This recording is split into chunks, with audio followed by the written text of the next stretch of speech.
Good morning friends, GS camp में आप सभी का स्वागत है। आज हम लोग गंगा नदी प्रणाली के बारे में अध्ययन करेंगे कि गंगा नदी कहाँ से निकलती है और कहाँ से निकलकर जाती है और कहाँ पे गिरती है, उसके बारे में हम लोग आज अध्ययन करेंगे।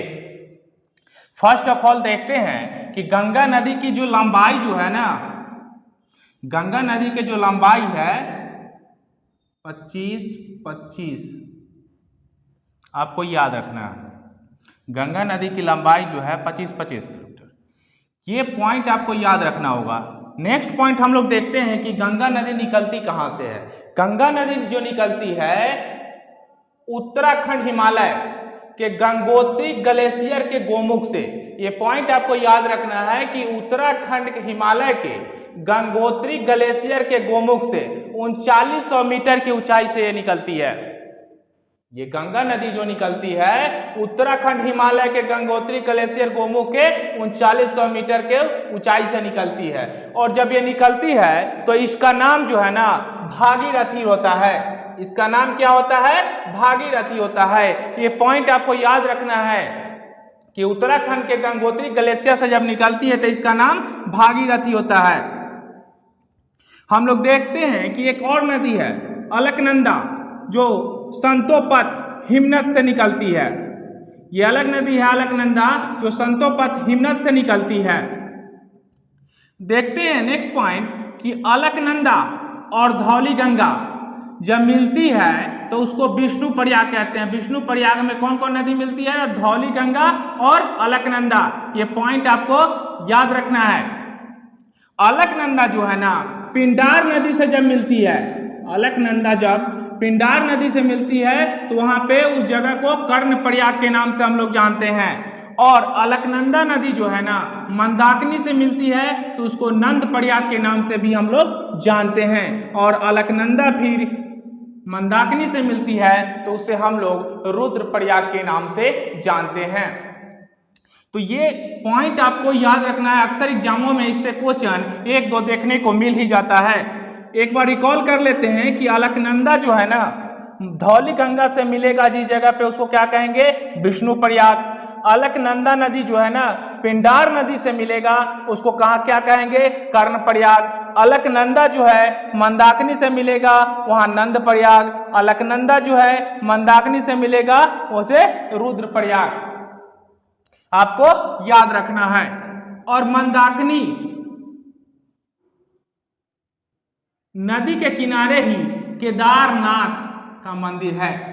ये मंदाकिनी नदी के किनारे ही केदारनाथ मंदिर आपको पड़ता है। और बद्रीनाथ मंदिर जो है अलकनंदा नदी के किनारे है। ये पॉइंट याद रखना है आपको कि अलकनंदा नदी के किनारे बद्रीनाथ मंदिर पड़ता है और मंदाकिनी नदी के किनारे केदारनाथ मंदिर पड़ता है। यहां तक तो ये पॉइंट क्लियर हो गया। अब देखते हैं ये भागीरथी के नाम से जहां निकलती है गंगोत्री ग्लेशियर से, तो ये जो है ना भागीरथी और अलकनंदा देवप्रयाग जगह पे मिलती है।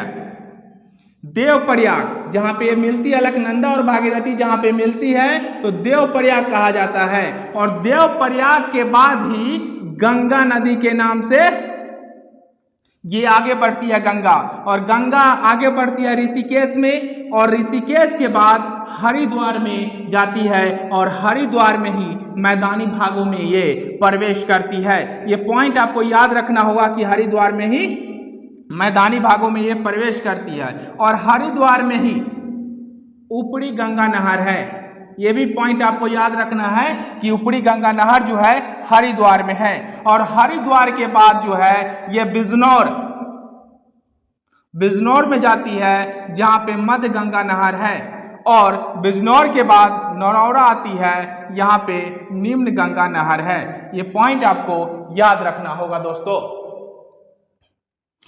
एक क्वेश्चन पूछता है कि गंगा नदी पर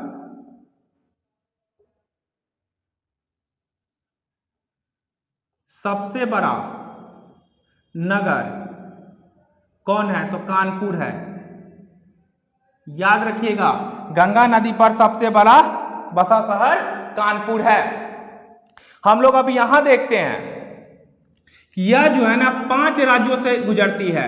ये कितने राज्यों से गुजरती है? तो 5 राज्यों से, उत्तराखंड, यूपी, बिहार, झारखंड और पश्चिम बंगाल।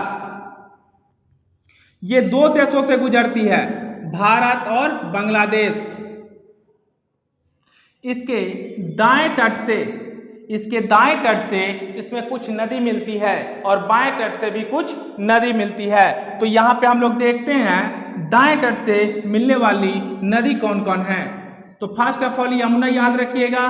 यमुना जो है ना गंगा नदी की सबसे बड़ी सहायक नदी है, ये पॉइंट आपको याद रखना है।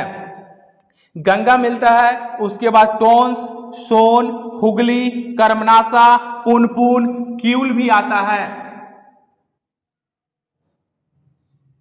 ये सब जो नदी जो है ना दाएं तट से गंगा नदी में मिलती है और बाएं तट से जो है ना रामगंगा, वरुण, गोमती, घाघरा, गंडक, बूढ़ी गंडक, कोसी, महानंदा और ब्रह्मपुत्र जो है, ये सारे जो नदी है ये बाएं तट से मिलती है गंगा में। तो ये वीडियो आपको अच्छा लगता है तो लाइक, शेयर और सब्सक्राइब जरूर करें दोस्तों। मिलते हैं नेक्स्ट वीडियो में।